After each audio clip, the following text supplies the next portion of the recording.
then we better start, and then anyone else coming in can just join us. Good afternoon, my name is Maria Quesada, and I'm the CEO for the California Association for Bilingual Education. And it gives me great pleasure to be here today, and I was telling everybody that in 1975 I got to visit the Culver City program, so it sort of brought that back for me today. We have three excellent panel members, and we have James Orihuela, who's already been introduced, but we will reintroduce him. He's a fantastic teacher. He's a Milken Scholar, for those of you that didn't know that.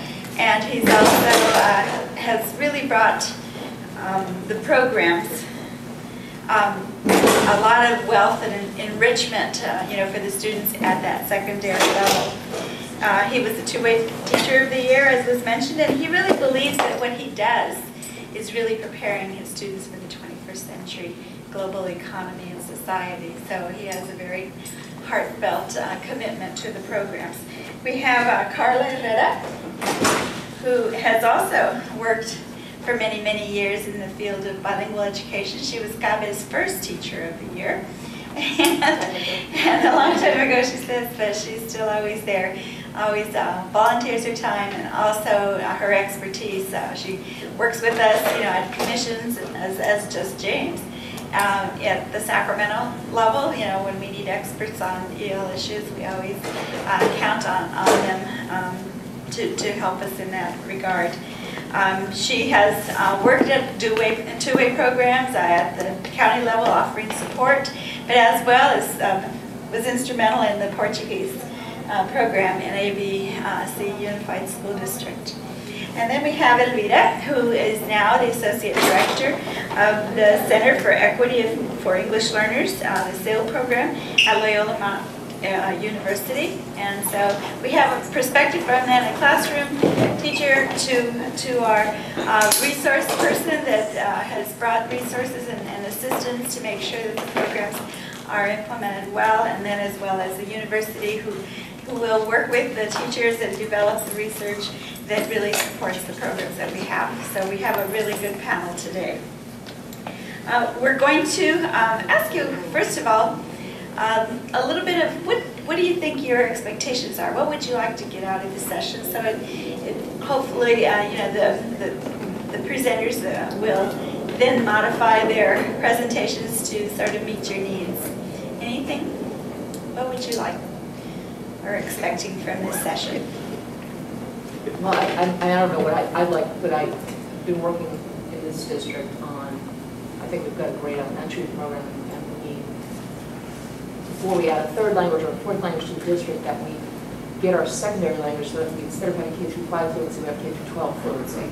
And so that, to me, is a big issue. And Elvira, I know, was on that strategic planning team, along with some of us here, working on that this year, but wondering what others' thoughts are on how to improve or encourage or develop a secondary program that's solid and gets that language fluency and proficiency up. Great. Anyone else? Any other expectations for this session? I guess I'd be curious. I know Dr. Fortune touched briefly on introducing a third language and or a fourth, etc. I was very fortunate myself. I was able to learn just by living in different countries several languages before 11, which I understand in some circles is kind of a cutoff. But I'd like to hear if there is anything either through your own experience or through the research that supports how best to introduce additional languages. Okay, great. Yeah, I have, as a parent, I'm very interested in sort of practical things that a parent can do. Our daughter got into the program already being bilingual. She was exposed from birth to Spanish and English, and now we're interested in her learning other languages and trying to make decisions about it, and I really need guidance on that. Okay, so we'll give you some of those perspectives. Any other expectations or desires that you would like us to cover? Okay, all right then. Let's go ahead and start with James, and there'll be I'll give them around 10 minutes, or maybe a little bit less now, since we have maybe 5 minutes, and then we'll hopefully open it up for questions afterwards. Okay, James. Thank you. Again, I'm a classroom teacher, and I guess one of the first things that being guiding principles One of the things I think that really is out when you're looking at teachers, from my perspective, is really finding teachers who really have that fluency and the drive to want to be in these programs. I know on paper one of the things that it says is certification requirements is a B-clad, but really I've found that it's more than just a B-clad. Really, to have the true proficiency and abilities to teach these classes in the target language, you're going to need to be able to do more within that target language than just what's required on paper. From my own experience, it doesn't seem it, but I'm the son of Cuban immigrants, and having a first name like James, people usually don't get that. But really for me, it was growing up, it was a very different experience as a son of immigrants, because for us, the Cuban experience was, we're only going to stay in this country as long as Fidel's in power. As soon as he's gone, we're going back. So, here we are, 40 some odd years later, and we're still waiting.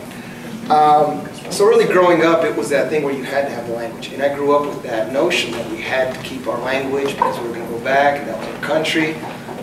So really, my experience as a child, when I entered school and I was placed in bilingual classes at the time, it wasn't until secondary actually, because in elementary, since I was born here, spoke English as well as anybody else, they really didn't pick it up in elementary. Once I got to secondary and they saw that I had checked the box, I said, what's your first language? And it was Spanish. Not really. Yeah, it is. And they were like, say something. Que te diga. And then they would say, oh, you belong in a bilingual class. And I was thrilled. As a child, I was thrilled because they were going to continue developing the thing that my parents had begun. They were going to develop Spanish. And as a child, whenever I would speak Spanish, I would get a lot of praise for it. It was great. It was a very positive way that language was presented to me as a child. It wasn't seen as a detriment as so often language is. Which, by the way, I know I tend to do that Latino thing where we go off track and come back, but it always surprises me that it's always very wow moment when you see a blonde-haired, blue-eyed person speaking another language, and yet when you have a Latino child speaking perfect English, people don't have that same reaction. It always amazes me.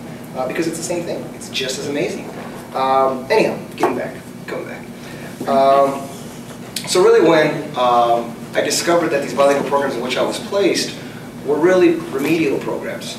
And I understood that having been born here, that the math they were teaching me at the time was not going to get me to where I needed to be. And being that I could speak perfect English, as well as anybody else, I guess, at that age, I always had the option of transferring out. And that's what I did. Year after year, they would place me in, I'd get excited, I'd get disappointed, I'd transfer out. And it was really around my senior year of high school that I started to think about, what about the child who does not have that option that I had, who really needs these programs and really depends on these programs to get them to where they need to be academically and to be able to reach their own goals.